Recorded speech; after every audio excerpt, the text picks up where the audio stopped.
ethics that have to do with the worker or the employee is that he should be al-qawi al-amin. He should have the power to do whatever that is necessary from him. Allah subhanahu wa ta'ala is requesting Muslims to have all kinds of powers. It is good. Al-mu'min al-qawi khayrun min al-mu'habbu ila Allah min al-mu'min al-da'if. A strong believer, strong and strength and quwwah in any manner, in any dimension, including any work that he gets into. Allah subhanahu wa ta'ala does not want people to be weak in anything that they do.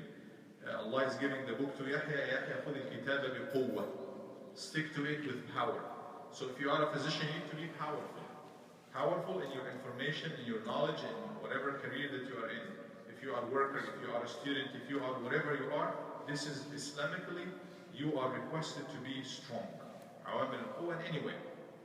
So a military leader will need to be a brave person, will need to have the techniques and experience. So every quwwah of every field, whatever field that you are in, that is a quwwah. Al-amana and honesty, to be honest and to be trustworthy, this is a very big term, very important term. Al-amana includes a lot of things that the employee should have.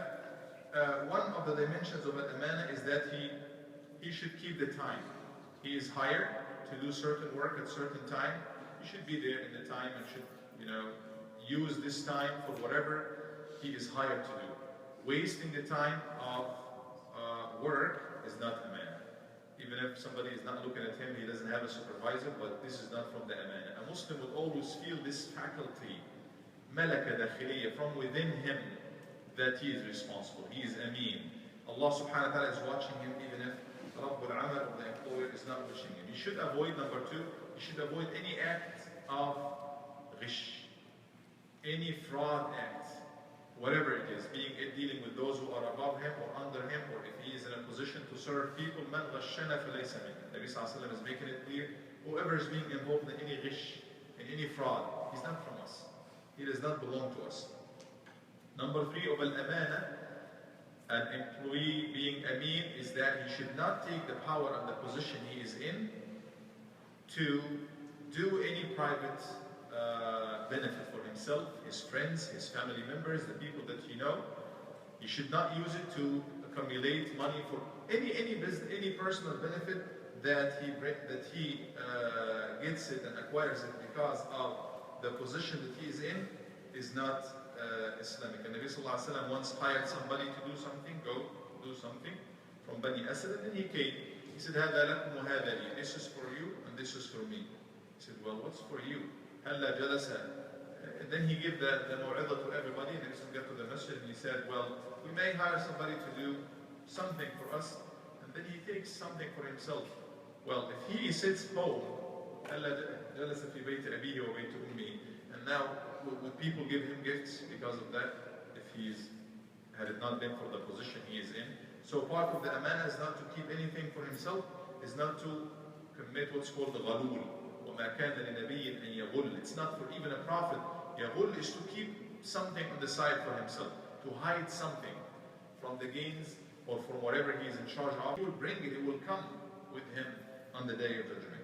So a person will feel that amana all the time. One of the things is a rishwa, or bribing.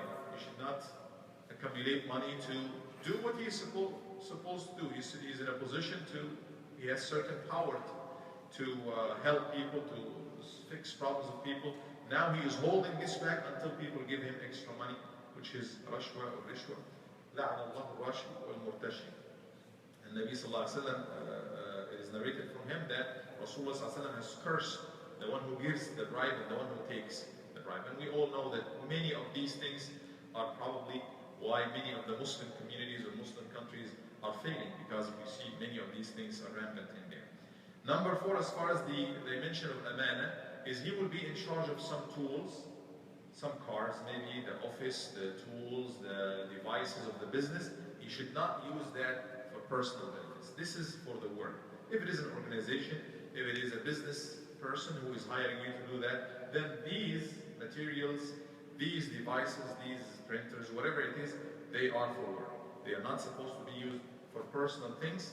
Otherwise, this is against the hadith, كُلُّكُمْ رَاعٍ مسؤول. Everybody is in a circle of responsibility, and everybody will be questioned about this circle of responsibility.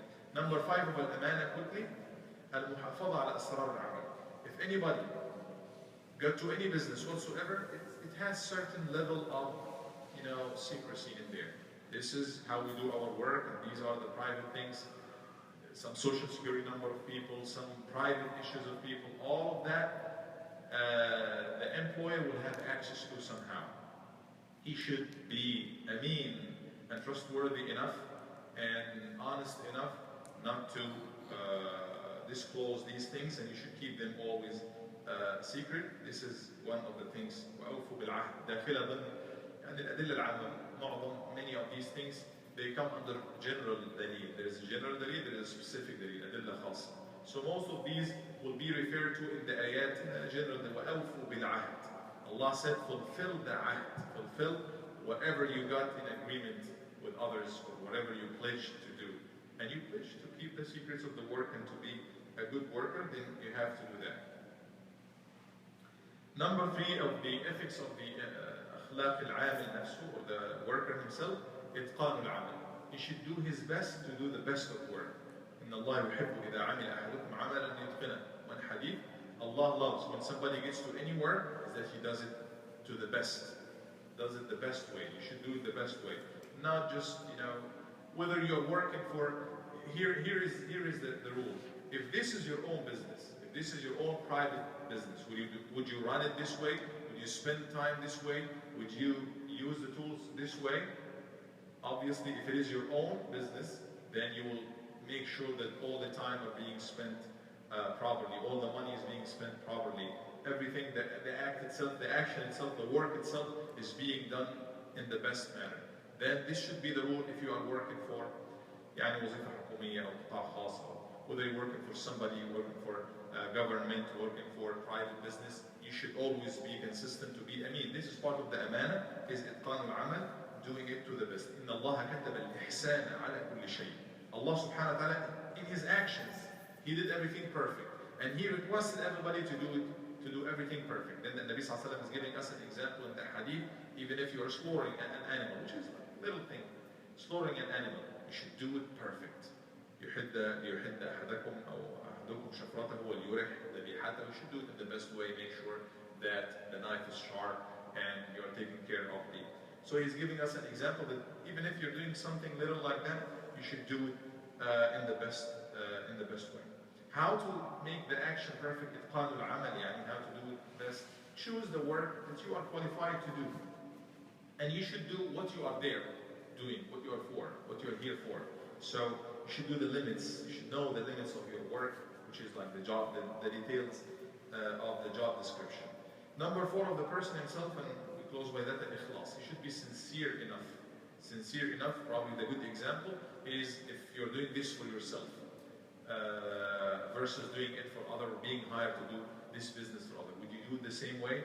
That's going to be the ikhlas in the end. If you are working for others, just like you're working for yourself, if it is your own business, then this person is mukhlis. He is sincere. He does it as if it's his own stuff. And finally, for the worker, is that he should follow all the rules governing this business, all the a'raf, all the customs, everything in the contract, whatever that's commonly known amongst the people who do this business, you should respect all of these things. We have certain hierarchy. There is a supervisor above him. You should respect the direction. You should work with everybody around him in cooperation to do this work.